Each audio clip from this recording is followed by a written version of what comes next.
আমি কিন্তু এখনো সময়ের আওয়াজ করতেছি, ওয়াল আসর, কিসের কসম? সময়ের কসম। খুব মন দিয়া বোঝেন, আপনি আছেন যতদিন, দাম আছে ততদিন। 5 তলা বাড়ি আপনি করেছেন, কত কষ্ট হয়েছে আপনি জানেন। ব্যাংক থেকে লোন করেছেন, টাকা পরিশোধ করতে গিয়েছেন, মন আপনার, লোন পরিশোধ করতে পারেন না, চিন্তায় হার্ট অ্যাটাক পর্যন্ত করেছেন। যেই মানুষটা এত কষ্ট করে 5 তলা বাড়ি আপনি করেছেন, আপনি মারা যাওয়ার পর এবার আপনার লাশ কি ওই 5 তলা ঘরে রাখবে না বাইরে রাখবে? জোরে বলেন, কোথায় রাখবে? বাইরে রেখেছে।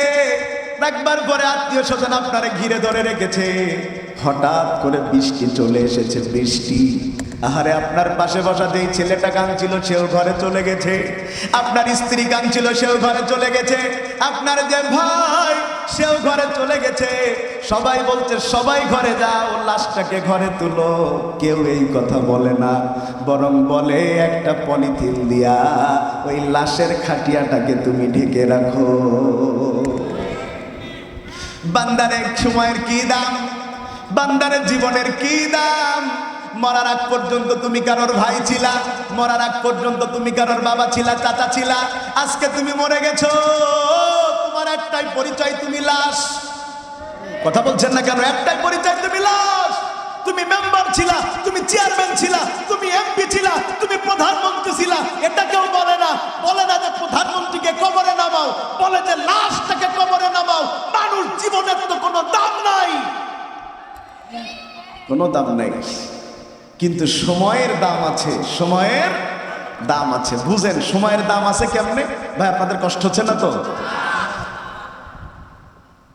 শুনবেন কতক্ষণ? সারা রাত, ফজরের সময় পুরা কাজ। সাতক্ষীরার একটা ছেলে চাকরি পেয়েছে দিনাজপুরে। কোথায়? কথা শুনতেছেন? দিনাজপুরে ইন্টারভিউ দিলে ওই দিন তার চাকরি কনফার্ম হবে। সে দিনাজপুরে যাওয়ার সহজ উপায় হিসাবে ট্রেনের টিকিট করেছে। কিসের? ট্রেনের টিকিট করবার পর যশোর থেকে সে ট্রেনে উঠবে। ট্রেনটা ছেড়ে যাওয়ার কথা সকাল 8টা 45 মিনিটে। কয় মিনিটে? সে বের হয়েছিল ঠিক টাইমে, কিন্তু বাস লেট করেছে। সে ঠিক যশোর রেল স্টেশনে পৌঁছাইছে 8টা 46 মিনিটে। ট্রেন ছাড়বে কয় মিনিটে? সে পৌঁছিয়েছে কয় মিনিটে? লেট হয়েছে কয় মিনিট? ট্রেনটা চলে গেছে। তার দিনাজপুরে পৌঁছানো আর হয়নি, চাকরিটাও পাওয়া হয়নি। সময়ের 1 মিনিটের যে কি দাম কেউ না বুঝলেও ওই ছেলেটা বুঝে। কথা ঠিক? ছাত্র পরীক্ষা দিচ্ছে, ছাত্র পরীক্ষা দিচ্ছে, আর যদি 4টা-5টা মিনিট পাই, বাকি মার্কগুলো দিতে পারলে সে A+ পাবে। কিন্তু তার প্রশ্ন কমান, সময় নাই। টিচার যখন খাতা কেড়ে নিয়ে যাচ্ছে, বলছে স্যার পায়ে ধরি 2টা মিনিট সময় দেন। স্যার বলছে ঘন্টা পড়ে গেছে, সময় দেয়া যাবে না। খাতা নিয়ে চলে গেছে, ছাত্রটা লিখতে পারে নাই, এজন্য A+ পায় নাই। 2 মিনিট সময়ের কি দাম এটা আপনি না বুঝলেও ওই ছেলেটা বুঝে যে 2 মিনিটের জন্য A+ পায় নাই। সময়ের কি দাম তারা বুঝে যারা একবার ক্ষমতায় থাকে আর একবার বিরোধী দলে থাকে। কথা বলছেন না কেন? ক্ষমতায় যখন থাকে তখন তো বীরের ভাব থাকে, নিজের রাজা মনে হয়। ক্ষমতা যখন চলে যায় তখন নিজের প্রজা মনে হয়। যারা 5টা বছর রাজার অবস্থানে ছিল, ওরা যদি বিরোধী দলে চলে যায় তখন ওরা বাড়িও থাকতে পারে না, ঘুমাতে পারে না। কথা বুঝাতে পারছি আমি আপনাদের? 5টা বছর সময়ের কি দাম তারা বুঝে যারা ক্ষমতায় থাকার পরে ক্ষমতা চলে যায়। কথা কি বুঝাতে পারছি? সে আল্লাহ বলছেন ওয়াল আসর, সময়ের কসম। তার মানে সময়ের যে কি দাম যে মানুষ বুঝবে না, সে জান্নাত পর্যন্ত পৌঁছাতে পারবে না। এবার পরের আয়াতে যাওয়া যাক। আল্লাহ বলছেন ইন্নাল ইনসানা লাফি খুসর। সময়ের শপথ করে, কালের শপথ করে আমি আল্লাহ বলছি দুনিয়ার সব মানুষ ক্ষতিগ্রস্ত। কি গ্রস্ত? এখানে এমন একটা উদাহরণ দিতে যাচ্ছি, আপনারা বুঝতে পারবেন আমি কোন কথা বলতে যাচ্ছি। আমরা ক্ষতি চাই না লাভ চাই? এখানে যারা ব্যবসা করেন ক্ষতি চান না নাকি লাভ চান? লাভ তো সবাই আমরা চাই। লাভ যেখানে আমরা আছি, লস আছে যেখানে আমরা নাই সেখানে। কথা ঠিক? বুঝে নেবার ভাই আমার, লাভ আর লসের উদাহরণ আমি দিচ্ছি যেটা, সেটা হয়তো আগে শুনেন নাই, আজকে শুনেন। লাভ হচ্ছে দুই প্রকার, বলেন কয় প্রকার? ক্ষতিও হচ্ছে দুই প্রকার। লাভ এবং ক্ষতি এটা দুই প্রকার, একটা হচ্ছে পুরাই ক্ষতি আর একটা হচ্ছে লাভের মধ্যে ক্ষতি। বলেন একটা কি ক্ষতি আর একটা হচ্ছে লাভের মধ্যে ক্ষতি। কেমনে পুরাই ক্ষতি আর লাভের মধ্যে ক্ষতি একটু বুঝাই। সাতক্ষীরার একজন মানুষ একটা ঘের নিয়েছে, বড় একটা ঘের, 15 বিঘা। কয় বিঘা? এই ঘের নিয়েছে, ঘের এসে চিংড়ি মাছের চাষ করবে। তার তো টাকা ছিল না, ব্যাংক থেকে লোন নিয়ে সে ঘেরটা করেছে। এখন ঘের করার পরে তার এত বেশি বরকত হয়েছে, সে 2 বছরে মাছ বিক্রি করেছে। সেই মাছ বিক্রির লাভের টাকা দিয়ে একটা পিকআপ ভ্যান কিনেছে। কি ভ্যান কিনেছে? বলেন তার লাভের টাকা কোথায়? কথা বলে না, লাভের টাকা কোথায়? পিকআপ ভ্যানে। সে একদিন চিন্তা করলো আমি আমার ঘেরে অন্য মাছ চাষ করব। যত মাছ আছে সব মাছ তুলে নিল, নিয়ে পিকআপ ভ্যানের মধ্যে ঢুকায় দিল। ঢুকায় দিয়ে এবার বলল যাও মাছটা বিক্রি করে আসো। তার লাভ আর পুঁজি এখন কোথায়? মাশাআল্লাহ, কোথায়? এবার মাছ নিয়ে রওনা দিয়েছে। যেতে যেতে যেতে যেতে যেতে যেতে ফরিদপুর সীমাখালী পর্যন্ত পৌঁছেছে, বা পদ্মা সেতুর আগে পৌঁছেছে। হরতালকারীরা হরতাল ডেকেছে, তারা মিছিল করছে রাতের বেলায়। হঠাৎ করে পেট্রোল বোমা মেরেছে। পেট্রোল বোমা পড়বে না পড়বে ঠিক, কথা শুনতেছেন? পেট্রোল বোমা যেই না ফেটে গিয়েছে ভাই, গাড়িও পুড়ে শেষ, মাছও পুড়ে শেষ। এখন ওর লাভ লস পুরা না অল্প? কথা বলছেন না, পুরা না অল্প?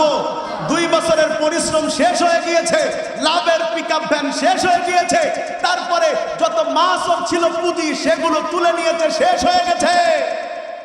শোনেন বান্দা, শোনেন বান্দা, শোনেন আল্লাহর বান্দারা, যারা এই দুনিয়াকে পেতে চায় তারা দুনিয়াকে পায় ঠিক ওই মাছওয়ালার মতো, যারা সামান্য কিছু লাভ হঠাৎ করে দেখতে পায়। এই লাভের কারণে টাকা হয়, পয়সা হয়, ক্ষমতা হয়, কিন্তু এরা সব চিনে যে আল্লাহর রহমতে সব কিছু পেয়েছে, সেই আল্লাহকে চিনে না, সেই আল্লাহর ইসলামকে ওরা চেনে না। ওর মাছ যেমন আল্লাহ পুড়িয়ে শেষ করে দিয়েছে, ওই লোকটার আল্লাহ দুনিয়া থেকে সম্মান নষ্ট করে, অপমান করে বিদায় করে দিয়েছে। আমি কি বোঝাতে পেরেছি আপনাদেরকে? 2 নাম্বার লাভের মধ্যে ক্ষতি। 2 নাম্বার কি? লাভের মধ্যে ক্ষতি কি? সাতক্ষীরা শহরে একটা স্যামসাং ফোনের শোরুম আছে তার। প্রতিদিন তার লাভ হয় 2 লক্ষ টাকা। কত? কিন্তু একদিন হরতালের কারণে লোকজন কম আসলো, তার লাভ হলো 20,000 টাকা। বলেন তো তার লাভ হলো না লস হলো? লাভ হয়েছে। হ্যাঁ ঠিক আছে, উত্তরটা সুন্দর, এটা ঠিক হয়েছে। তার লাভ হয়েছে। অন্যদিন হয় কত? আজকে হয়েছে কত? কিন্তু আজকে তার লাভ হলো, তার লস হয়েছে 1,80,000। লাভের লস। কথা বলে না, কিসের লস? এটা পুরাই লস না, এটা লাভের লস। অন্যদিন 2 লক্ষ লাভ হয়, আজকে 20,000 লাভ হয়েছে। 1,80,000 তার লাভের লস, কিন্তু তার পুঁজি নষ্ট হয় নাই, তার ব্যবসাও নষ্ট হয় নাই।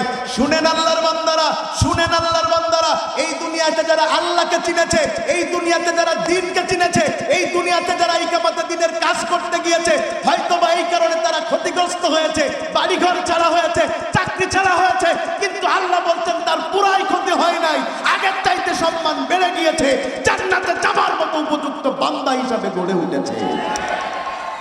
ইন্নাল ইনসানা লাফি খুসর, প্রত্যেক মানুষ ক্ষতির মধ্যে।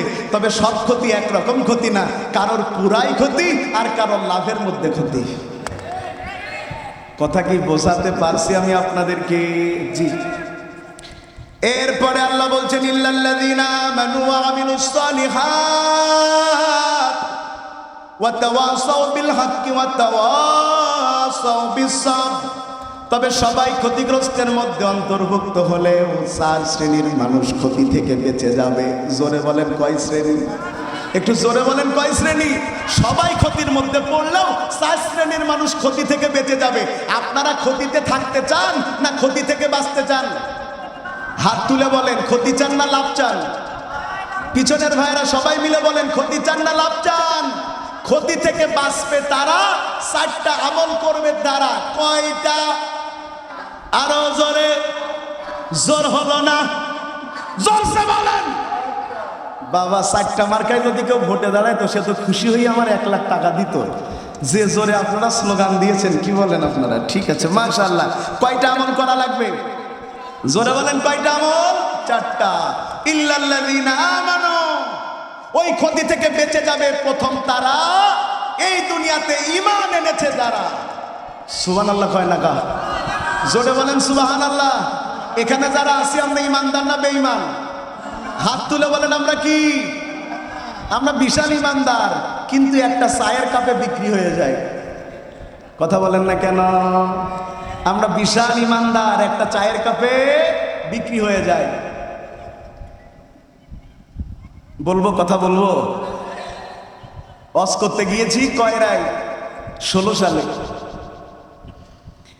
তা আমি যখন ওয়াজ করবো, ওয়াজের আগে ওখানকার একজন ইয়াং চেয়ারম্যান আছেন, উনি বক্তব্য দিতে উঠেছেন।